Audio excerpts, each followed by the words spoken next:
你相信这个世界上有灵异事件吗？欢迎收听由怪谈传说为您演播的惊悚故事。午夜时分，淡水的夜显得格外安静，只有远处的淡水河在夜风中发出轻微的水声，像是某种无形的低语。月光洒在红毛城的城墙上，古老的砖石透出岁月的斑驳痕迹。主角李云，一位灵异探险博主，正背着摄影设备缓步走向这座历史悠久的古堡。你准备好看完这个故事了吗？今天我们来到淡水红毛城，这里流传着许多关于白衣女鬼的传说。李云打开手中的摄像机，镜头对准自己，声音压低，像是怕惊扰了什么。据说在这里拍摄过的游客，有些人回家后会在照片中发现一个模糊的白影，而这个白影可能是……他突然停住，视线越过镜头，落在城墙顶端。月光下，似乎有一道白色的影子一闪而过。他皱了皱眉，举起摄像机对准那个方向，屏幕里却什么都没有，只有空荡荡的城墙。错觉吧？他低声自语，继续朝城内走去。红毛城的气氛与白天完全不同。白天这里是游客络绎不绝的观光胜地，但到了夜晚，仿佛被某种无形的力量笼罩，令人不自觉地屏住呼吸。李云走过城墙时，脚步声在空旷的走廊上回荡，但他总觉得除了自己的脚步声之外，还有另一个轻微的回响，像是有人在他身后模仿着他的步伐。谁在那儿？他猛地回头，身后的走廊空无一人，只有风吹过，带起一丝寒意。李云打开手电筒，继续往前走。他边走边自言自语，很多人都说这里有一个白衣女子的幽灵，她总是在夜晚出现在城墙上，盯着过路的人。不过这些传说真的有可能是真的吗？他的语气带着一丝戏谑，试图用轻松的方式缓解内心的不安。就在这时，他的脚步停住了。前方的一扇木门微微敞开，门后是一片漆黑的空间，像是某种深渊在等待着吞噬闯入者。门上挂着一块生锈的牌子，上面写着地下室。这就是传说中发生灵异事件最多的地方吧。他深吸了一口气，调整好摄像机的角度，推开门走了进去。地下室的空气湿冷，弥漫着一股霉味和隐约的铁锈味。墙壁上挂着几盏昏暗的灯泡，光线忽明忽暗，像是随时会熄灭。李云的手电筒扫过墙壁时，突然发现上面有一道浅浅的抓痕，像是某种利爪留下的痕迹。他的心跳加快，手中的摄像机微微颤抖。这抓痕不会是人为的吧？他低声喃喃，试图用理性解释眼前的一切。但当他的手电筒再次扫过墙壁时，抓痕旁竟然多出了一行模糊的文字：别回头。李云的呼吸骤然停滞，冷汗顺着额头滑下。他强迫自己保持冷静，努力告诉自己，这可能是某些恶作剧者留下的痕迹。然而就在这时，他的身后传来一声轻轻的叹息声，声音低沉而悠长，像是从地底深处传来。他僵住了，脚步无法挪动，脑海中闪过无数警告：别回头，别回头。但好奇心却像毒药一般侵蚀着他的理智。是谁？他颤抖着问道。声音在空荡的地下室里回荡。他的手缓缓转动摄像机，镜头对准身后，屏幕里出现了一个模糊的影子。那个影子穿着白色的长袍，低着头，似乎在凝视着他。李云的心跳如鼓，几乎快要从胸腔中跳出。他闭上眼睛，拼命告诉自己这只是幻觉。然而当他再次睁开眼时，屏幕中的影子已经不见了，取而代之的是一片空荡荡的黑暗。我可能真的疯了，他低声说道，转身快速离开地下室。可他没有注意到，在他转身的瞬间，墙壁上的文字悄然发生了变化。欢迎回来。李云快步走出地下室，尽管外面的空气依旧冷冽，但相比起那令人窒息的潮湿感，他觉得这微凉的风反而令人安心。他抬头看了看夜空，月光依旧挂在城墙之上，仿佛在注视着他的一举一动。太真实了，他喃喃自语。虽然嘴上说着没事，但刚才地下室的经历却深深刻在了脑海里。他翻看刚刚录制的视频，试图确认那模糊的影子是否真的存在。屏幕上，他的手电光晃过抓痕和墙上的别回头字样，而当镜头转向他的身后时，那个白影一闪而过。见鬼了！李云倒吸一口凉气，额头开始冒出冷汗。他的手指在屏幕上点了几下，试图暂停或放大画面，却发现视频文件突然停止播放，取而代之的是一片黑屏。屏幕中央缓缓浮现一行白色的字：继续往前走，他在等你。一阵寒意从背脊直窜上头皮，李云猛地抬起头，四周一片寂静，连风声似乎都消失了。他环顾四周，城墙上依旧空无一人，但那种被注视的感觉却挥之不去。他摇了摇头，试图用理性压制心中的恐惧，别自己吓自己，可能是设备出了问题，他对自己说道，但脚步却不由自主地朝着城堡深处走去。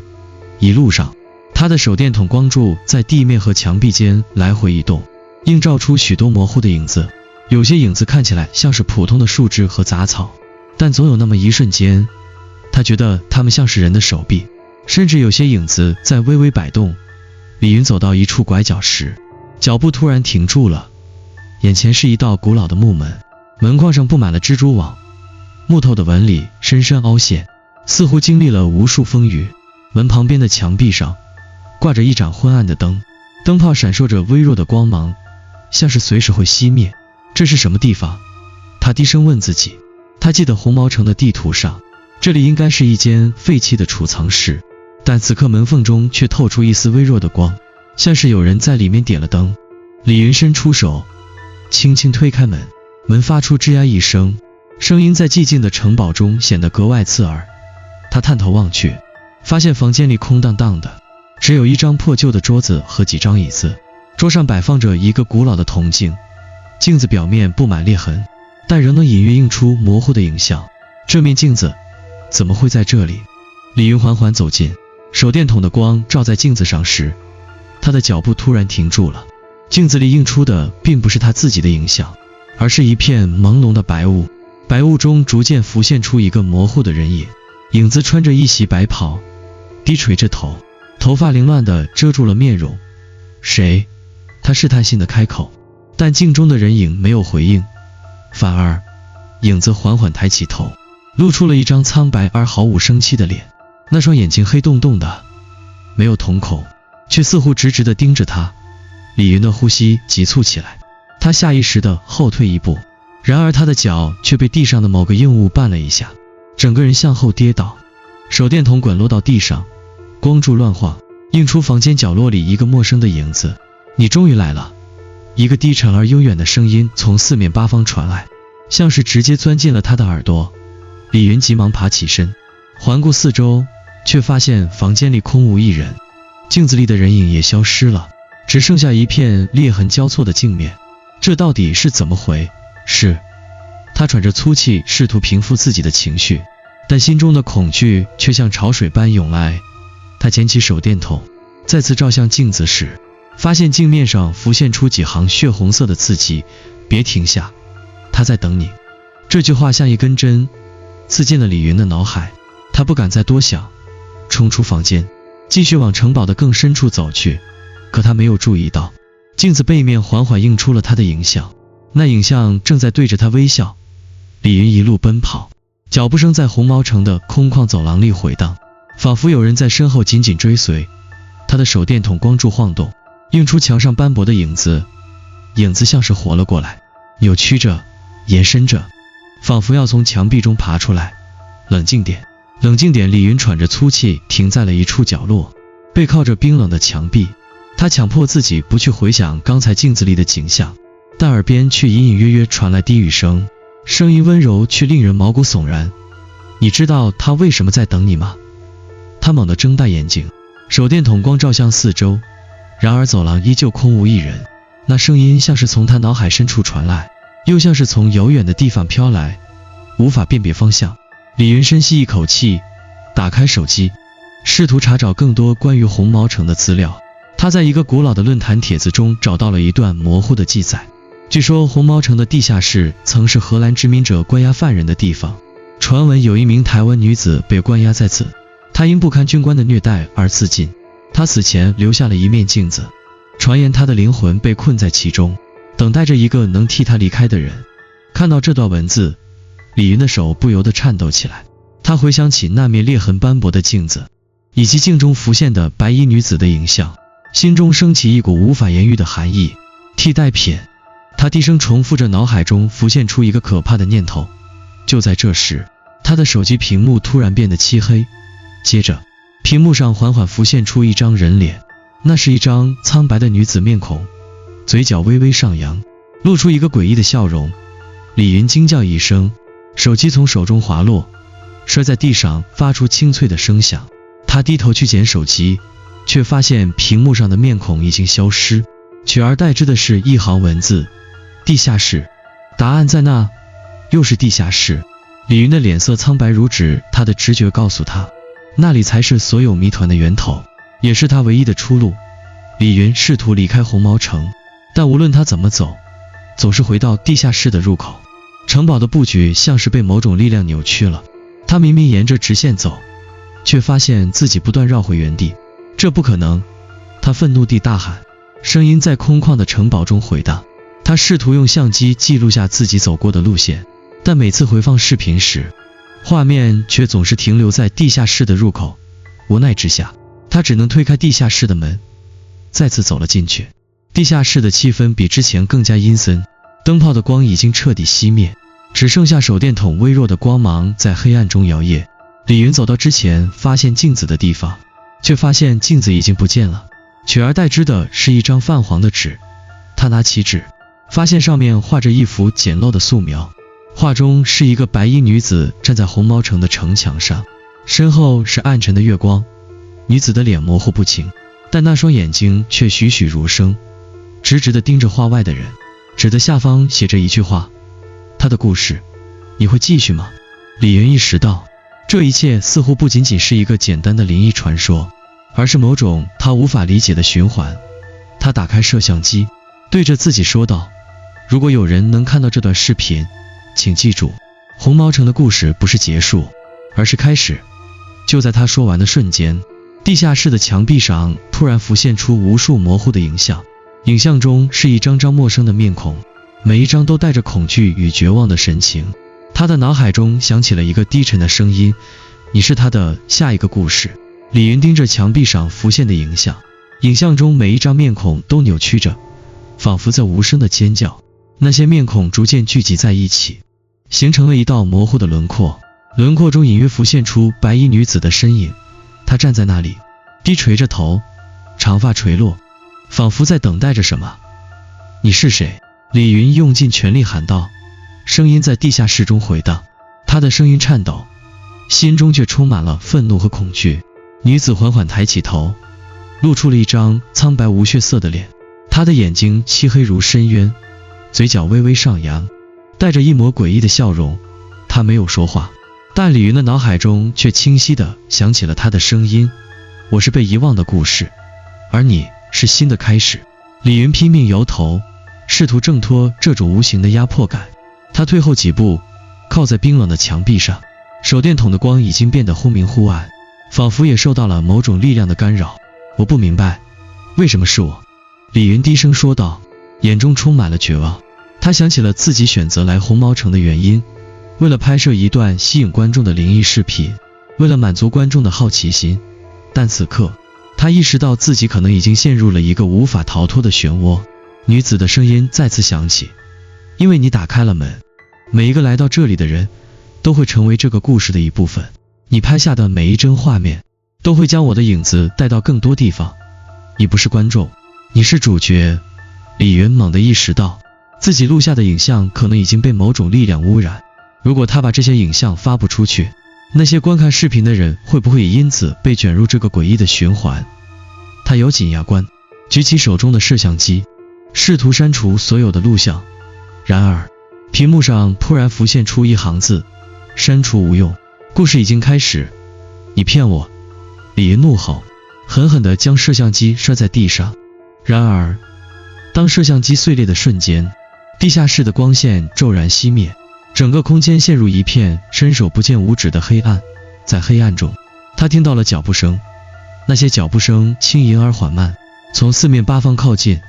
他的呼吸急促起来，手指紧紧攥着地上的碎片，仿佛那是他最后的武器。你逃不掉的。女子的声音悠悠响起，带着一种无法抗拒的力量。突然，李云的手触碰到了一件冰冷的东西，他摸索着，发现那是一面镜子，是之前在房间里见到的那面裂痕斑驳的铜镜。镜面光滑冰冷，但裂痕处却隐隐透出一丝暖意，像是某种引导。镜子是关键，李云喃喃自语。他缓缓举起镜子，朝着声音的方向照去。就在镜面对准白衣女子的瞬间，女子的影像突然定住了，她的脸上露出了一抹惊恐的神色。不要！女子的声音尖锐起来，仿佛受到了某种无法抵抗的力量。镜子中发出一道耀眼的白光，光芒照亮了整个地下室。李云闭上眼睛，感觉到周围的空气开始剧烈震动，仿佛整个空间都在崩塌。他的耳边充斥着女子的尖叫声和无数低语的交织，像是一场灵魂的风暴。当李云再次睁开眼睛时，他发现自己站在红毛城的入口，手中握着那面裂痕斑驳的铜镜。四周的景象恢复了平静，月光洒在城墙上，夜风轻拂，仿佛什么都没有发生过。这结束了吗？他低声问自己，但心中却没有一丝轻松。他看着手中的镜子，镜面中映出了自己的脸，却隐约能看到一抹模糊的白影在他的身后一闪而过。他猛地转身，却发现身后空无一人。李云回到家后，坐在电脑前，将摄像机的内存卡插入读卡器。他犹豫了许久，最终还是决定查看拍摄的内容。视频文件依然完好，但当他点开播放时，屏幕上出现的却不是他拍摄的画面，而是一片漆黑。黑暗中，一行血红色的字缓缓浮现。故事还没有结束。李云愣住了，屏幕突然闪烁了一下，接着出现了一张熟悉的白衣女子的面孔。她直直地盯着镜头，嘴角缓缓扬起，露出一个诡异的笑容。视频戛然而止，房间的灯光随之熄灭。李云的脸在黑暗中显得格外苍白。他意识到，真正的恐怖才刚刚开始。李云的生活从那晚开始再也没有恢复平静。每当夜深人静时，他总能听到低语声从耳边响起，声音时而轻柔，时而刺耳，仿佛在提醒他，你是他的故事。他试图通过工作分散注意力，但脑海中的影像挥之不去。那面铜镜成了他房间里的禁忌物品，他不敢丢弃它，也不敢再注视它。尽管内心挣扎了许久，李云还是决定将红毛城的视频发布到他的频道上。他删去了所有明显的灵异画面，只保留了城堡的外景和一些普通的探索镜头。但即便如此，视频发布后依然引发了巨大的反响。评论区中观众的留言让他背脊发凉。镜头里18点47分那一秒，墙角是不是有个人影？最后一个镜头，镜子里好像有东西在动。我看到一个白衣女子站在门口，其他人看到了吗？起初，李云以为这些只是观众的过度联想，直到一个私信让他彻底崩溃。一位粉丝发来了一张截图，画面中是他拍摄时的某个场景，但镜子里清晰地映出白衣女子的脸，她正直勾勾地盯着镜头。她跟着视频出来了。李云的手不由自主地颤抖屏幕上的截图，仿佛有某种生命力。那双眼睛像是透过屏幕注视着他。从那天起，李云的日常生活开始变得诡异。他发现身边的电子设备经常无故失灵，手机会自动播放红毛城的视频，电视会在半夜突然打开，屏幕上浮现出雪花点和低语声。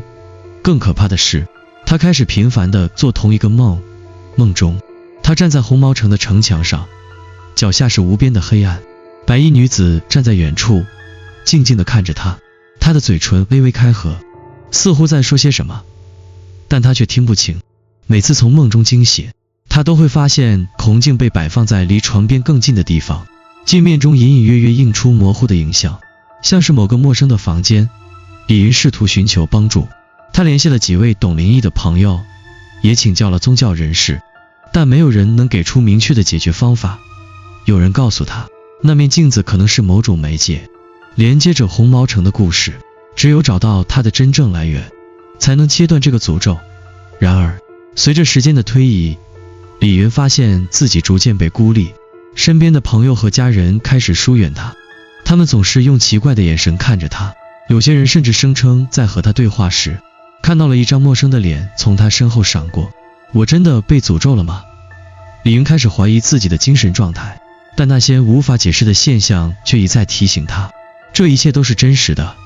在无数个失眠的夜晚之后，李云终于下定决心，他必须回到红毛城，找到问题的根源，无论代价是什么。再次踏入红毛城时，他感觉到一种熟悉的压迫感，仿佛整个城堡都在注视着他。他带着镜子，顺着记忆中的路径走向地下室，那里的一切似乎没有任何变化，但空气中弥漫着一种令人窒息的寒意。他将镜子放在地下室的桌子上，点燃了几根蜡烛，试图通过某种仪式与白衣女子沟通。他闭上眼睛，低声说道：如果你听得到，请告诉我，我该如何结束这一切。片刻的寂静之后，镜面中浮现出了一行字：结束，没有结束，只有开始。就在李云读完那行字的瞬间，地下室的墙壁突然裂开，露出了一道漆黑的裂缝，裂缝中传来低沉的哭泣声和无数重叠的低语，像是无数灵魂在挣扎。白衣女子的身影从裂缝中缓缓浮现，她的脸上依旧挂着那抹诡异的微笑。你是他们的钥匙。她的声音低沉而冰冷。每一个故事都需要一个讲述者，而你是最合适的那一个。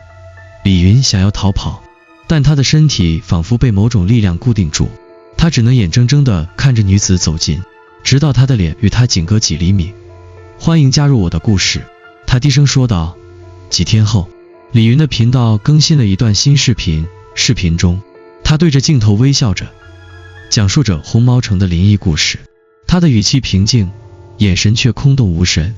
评论区的观众纷纷留言，称这次的故事格外真实，甚至有人在视频中看到了奇怪的影子。没有人知道这段视频背后隐藏着怎样的真相。李云已经成为了红毛城的新故事，而观众则成了新的传播者。你会是下一个吗？